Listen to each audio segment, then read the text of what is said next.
Hello, welcome. This is Jennifer Flower. I'm coming to you from Prairie Township here in Franklin County, Ohio.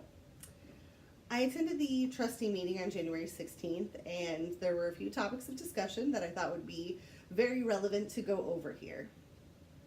The new township administrator has been introduced, so congratulations and welcome. He started on January 7th. The community center announced that they have seen an increase in revenue by $9,000 over the first half of January of 2018, so year over year. And they've let us know that that is likely due to an increase in swim lessons after the YMCA announced an increase in price in their swim lessons. So a lot of families are finding it more affordable to come to the community center to have swim lessons for their children, and that's fantastic news for the community center. There was also a January membership drive. They were offering a small price break if you were willing to renew and pay for your year's membership as a lump sum rather than in the installments. So I am optimistic, but I do caution that if some of this revenue increase we're seeing is due to that membership drive, that might taper off a little bit, just in that some of these fees that would be collected on a monthly basis were collected earlier in the year. And that's kind of the news with the community center. It's something to watch. It's something to be very optimistic with. I think that we can keep momentum. I think that if we capitalize on the new families using the community center for their swim lessons by offering some additional fitness classes and other things of that nature, then we can see that increase in revenue actually continue to grow rather than taper off. And that's what I would love to see.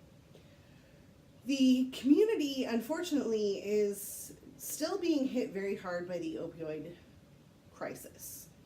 There was an overdose that actually resulted in the individual's passing, and I kind of debated whether or not I wanted to discuss such a topic in this video, but I think it's very important and it's very relevant. I think that this is a medical and mental health issue rather than a criminal or political issue. So I preface everything I'm about to say with that. I think that it is all about the people and how we can help them through their struggles. The current system is set up to push people into using opioid and narcotic prescriptions rather than using longer courses of physical therapy or behavioral therapy, or even using natural medications, with the obvious example of CBD oil. I work in the insurance industry. Don't want to get too far into the specifics of what part or how, but I do have some anecdotal stories.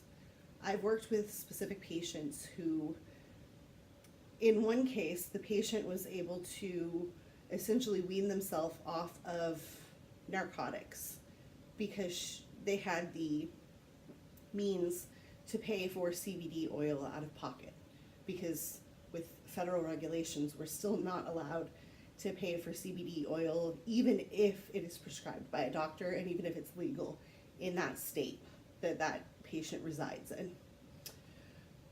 I also have other examples of individuals who are on a very fixed, very limited income, and they don't have the resources, they don't have the means to pay out of pocket for CBD oil, and they continue their narcotics or opioids prescriptions by the doctor. And I can tell you that there's a vast difference in these individuals' quality of life. I just wish that we, as a society, started looking at the individual and individual circumstances rather than continuing with these broad stroke, one-size-fits-all policies and prohibitions for different things. The individual is always going to know better for themselves what they need to have a better quality of life. And I think that it's time that we start giving these individuals and families the benefit of the doubt. And I'm so sorry to this family that is grieving right now as a result of this situation and the current climate of healthcare. On a lighter note, and actually the final topic that I wanted to discuss, is the new agreement that the township has with Volunteer Energy. I've studied the numbers. We just got the letters this week here in the township, all of the residents. I've looked at the numbers. So we have until February 13th to opt in or opt out.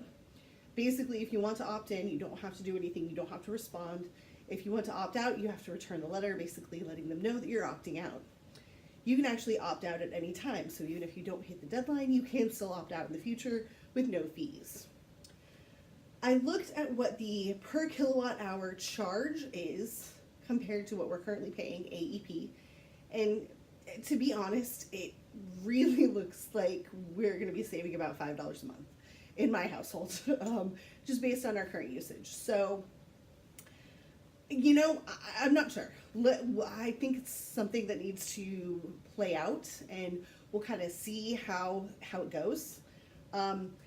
I think it is a positive thing that we are working on trying to stabilize and reduce energy costs and, you know, our electric bills for our residents. It's super important. I know that economically, a lot of people are just kind of struggling, and I think that taking these steps to have these agreements, these voluntary agreements, to try to limit those fluctuations is a really good thing for the families who take advantage of it, just because they might be able to stabilize their energy costs. And I think that that's always going to be a positive thing.